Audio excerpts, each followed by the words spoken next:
année, environ 6000 Français s'installent au Canada et contrairement à l'hiver français, l'hiver canadien commence en décembre et se termine début avril avec des températures pouvant aller de -10 à -35 degrés.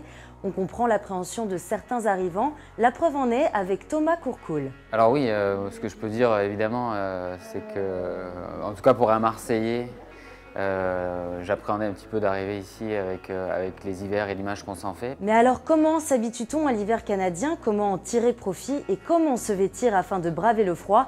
Benoît Cuchet nous conseille sur la tenue idéale en période de grand froid. La tenue idéale, effectivement, c'est d'avoir un gros manteau d'hiver de façon à ne pas avoir besoin d'enlever plusieurs épaisseurs lorsqu'on rentre dans les bureaux ou lorsqu'on vient dans des rendez-vous d'affaires.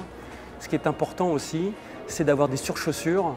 Donc il y a tout un protocole pour ce qui concerne les chaussures, puisqu'on fait rentrer généralement dans les bureaux de la boue et ce qu'on appelle ici la slush, donc de la neige fondue.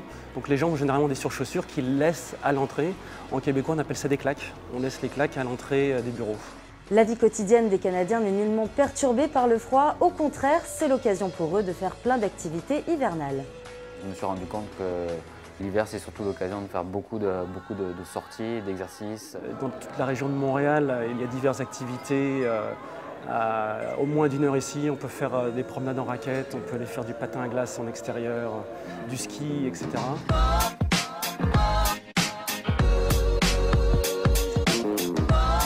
La clé de tout, c'est une Québécoise qui me l'a donnée. Elle m'a dit: il faut que vous rentriez dans l'hiver, parce que si vous ne rentrez pas dans l'hiver, c'est lui qui va vous rentrer dedans. Finalement, l'hiver au Canada s'avère moins ennuyeux que prévu, d'autant que les infrastructures suivent.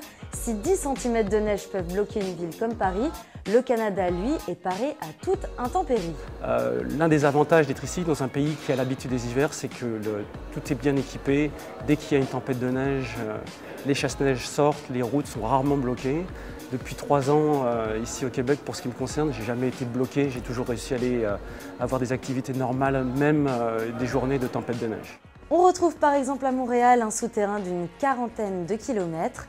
Depuis 2004, on lui donne le nom officiel de Réseau. Considéré comme l'un des plus grands complexes souterrains au monde, Réseau est relié à toutes sortes d'infrastructures telles que des centres commerciaux, des hôtels ou encore des universités. Le souterrain de Montréal est comme une deuxième ville sous terre avec ses 1800 commerces et ses 500 000 piétons par jour. Ce souterrain est un bon moyen pour circuler lors des périodes de grand froid. Plus un cliché qu'une réalité, l'hiver canadien n'est donc pas insurmontable.